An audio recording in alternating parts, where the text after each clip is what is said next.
And that will have effect on the world simply because it's made of light. It's made of light, and light carries the message. Good morning. I brought the autobiography up with me because I may read you a story from this, but we'll just see how it goes. There are so many references to this light throughout the Bible and throughout the Bhagavad Gita. So it's an important question. What are we talking about? And to start from just the human level, we were all very attracted to the light, of course. And when this sunshine came, I'm sure it lifted us. And why is that so? Well, we know we live in these bodies totally responsive to the opposites, the darkness and the light, the pleasure and the pain, all the different polarities that actually keep the world in being. If it weren't for those polarities, this whole globe would disappear. So we get used to, and we are constantly influenced by this back and forth, this lightness and this darkness. But something in us, I feel this, that something deep within us responds to the physical light because we have within us the capacity to perceive the spiritual light, which this reading is talking about. And there are many, many references in the Bible, not just the one in the reading this morning, but you know the phrase, "If thy eye be single, thy whole body will be full of light." That's such an incredible yogic statement in the Bible. And it's talking about the place where we perceive the inner light in meditation, the place where that comes through. Well, Swamiji, in his wonderful talent of editing and studying and perceiving the scriptures, shows us that there's many, many references to the light coming from the east. And this is the east in the body. This is the point. And so there's a reference, and I don't have it exactly, when the divine light is referred to as lightning striking from east to west. And it creates such an obscurity in our minds, like what is being talked about here? So what Swamiji did was he took this phrase and he said, had the translators had more insight, they might have rewritten this statement from Matthew, and it would say, the inner light appearing from the east to west across the sky. Oh, that's the phrase excuse me. The phrase Swami's editing is this one. The inner light appearing from east to west across the sky, for as lightning cometh out of the east and shineth into the west. Well, we know that lightning doesn't go like this in the sky. It's just an odd, it can't even serve as a metaphor. It's just so interesting, these conundrums that show up in the Bible, because there was no understanding of the mystical truth behind this. So Swami says, his editing of that phrase is, the coming of Christ's light is an inner event. And he says that the writers might well have said that Christ's light comes upon you suddenly like lightning. Now, that makes sense, because I'm sure that some of us have had experience in meditation of that light just coming and filling us with joy. And that's because that's our home. That's where we're headed, into that light.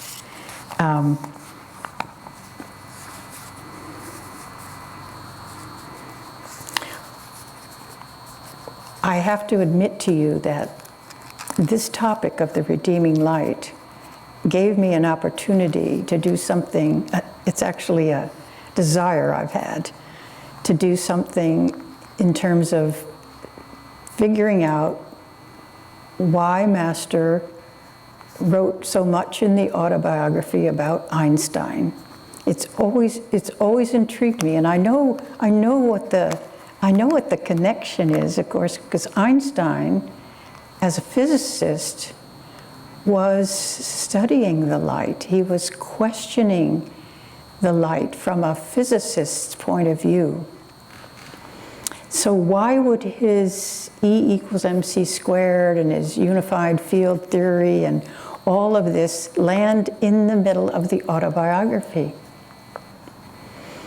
Well, it's because the saints and sages, of course, have known about the way in which the world sits in relationship to God's plan. In other words, the saints and sages have talked for millennia about the fact that this world is God's dream.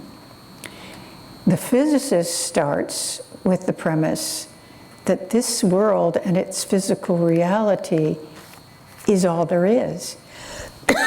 And so we must get to the bottom of it. We must figure out what's going on here. But what Einstein did in studying the velocity of light, he said no body can go faster than the velocity of light unless it is infinite. Well, we have many, many stories about the sages and the saints performing miracles. And what miracles are all about is the light. It's about that light that started it all off. In other words, a great avatar, as all of these 5 behind us are, in front of you are, a great avatar can appear and disappear into that light at will, because they have unloaded the delusion that we are only a part of the physical world. I may be getting awfully complicated for you, but anyway, this was my study yesterday. It just blew my mind that Einstein came along and he understood that because matter equals energy, they're just 2 expressions of the same thing instead of 2 different things, which science thought for a long time. He went further. God gave him the ability and the interest to go further. You know, we've seen this in science all along, that experiments and ideas and breakthroughs come through in different countries at different times. In fact, Darwin published his writings on the origin of species, and 2 weeks later, a guy named Wallace published something that was exactly the same thing. And this is from the divine. This is the divine light, sending inspiration into a human mind when we're ready for it. So God's plan all along was that we should understand that we are children of light, that it's only our attachment to the physical. It's only our attachment to, not really that, it goes deeper. It's only our attachment to the thought that we are only the physical body. that holds us down. The more we can release our consciousness to the understanding that we are made of light. And eventually, as we take care of our karma, all those things we've done that we need to undo. Remember, I showed you a week or so ago, a couple of weeks ago, the little icon of the beautiful Mary figure, and she had a piece of fabric around her neck. And on one side it was all unfurled, on the other side it was full of knots. And she was called the Blessed Virgin of the unknotter, the one who unknotted. And this is what we're doing. We're kind of unknotting our attachments to saying this is all there is. This is not all there is. And until we have some experience of that, we're not going to quite believe it. You know, it's one thing to hear the scriptures and to try to understand the scriptures, but it's another to do as Yogananda suggested. Try it out for yourself. Try it out for yourself. So Einstein, from the human perspective, from the perspective of a man with his feet on the ground and his head in the stars, figured it out by intuition mostly. He got the flash about the velocity of light, and it changed everything. I could not possibly describe to you what it changed and why. But a fellow at Ananda has written a wonderful book called The Physics of God that puts these two things together. And I'm in the middle of that. It's very fun because he has a wonderful sense of humor. He has a brilliant understanding of the science, and of course he has a devotee's heart, and so he understands the teachings. It's a brilliant book, it's wonderful. But with all my focusing on Einstein, I now understand that here was a man, and he was not necessarily spiritual. You see, it's so interesting. And that word changed for me yesterday as I was studying. The word spiritual brings in the heart.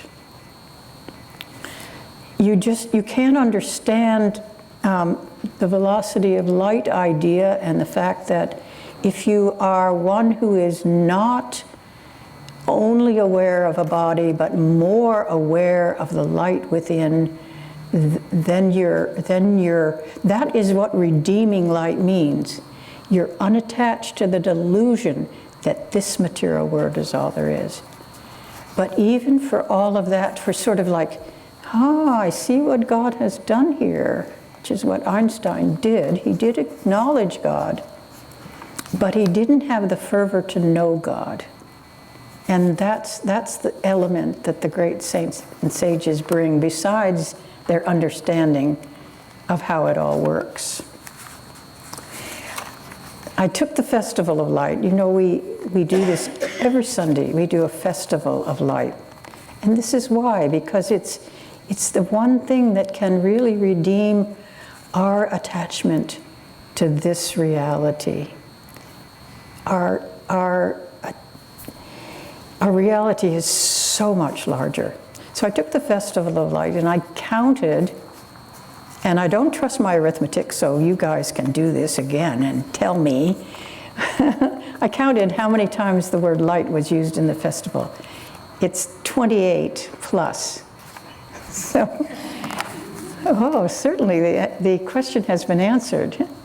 This is why we speak of it, because it's where we're going, and it's what will bring healing, and it's what will bring joy, and it's what will bring an expansive sense of what we're doing here.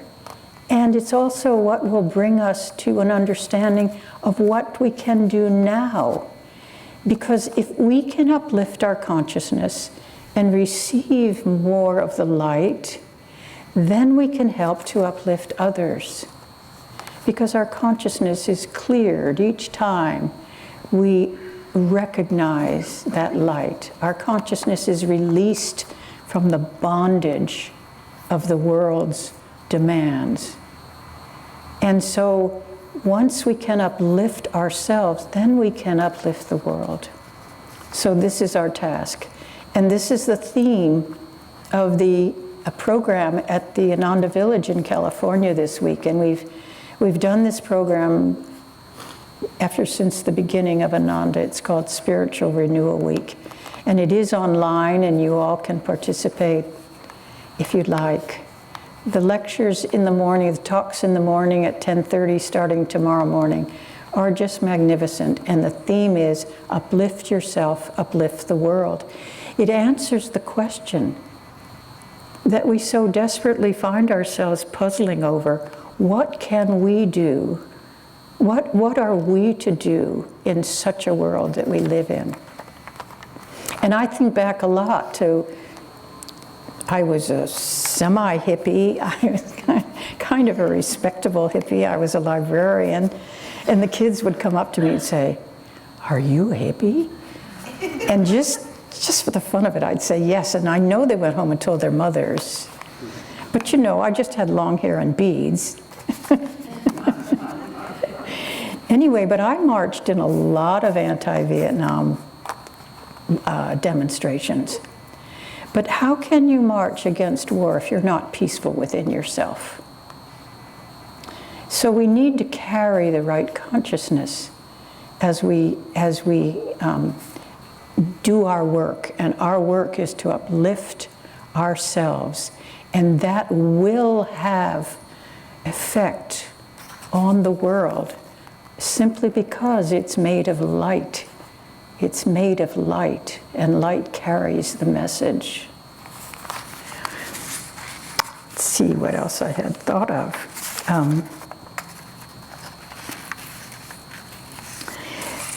I guess something I want to read for you is just to help you to understand that it's not just through yogic practice that we have an opportunity to be guided to see the light. It's also in the Bible and in the stories of the Christian saints. And I don't think any of their superiors really understood what in the world was going on, because the poor Christian monks and nuns, of which I feel very much I've been one,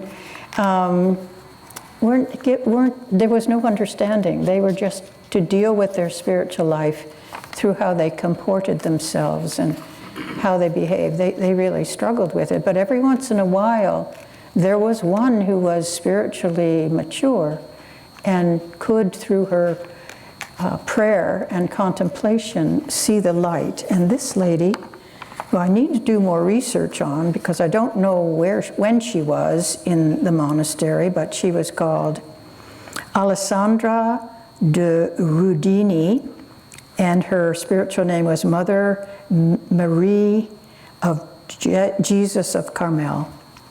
And she writes, "Awakened by a divine perception, by the feeling of an inner divine coming." And this is what she's telling us about. "Then the room began to be filled with a diffuse light, a soft and rather milky at the same time. An extraordinarily penetrating perceptor of God came toward me and invaded me. This light kept on increasing, taking on a splendor which I could not compare even remotely with any light here below. It was a living, wholly vibrating, completely harmonious light. And the more it grew, the more was my heart assailed with happiness and made faint with joy. I was wrapped out of myself by a torrent of delights. I drank in light. It penetrated my whole being with such pleasure that I did not feel capable of bearing it any longer." And she said later in her writing, "What is necessary above all is that which nothing can replace and which does not deceive. the example of a life of truth, of love, of humility. And that's what we have in the lives of these great ones, in the lives of all of the saints. Examples in front of us, lest we get thinking that maybe we're the only ones that aren't full of light. But we all are, and we're all going to get there. And I don't think I'll read from here. So thank you very much.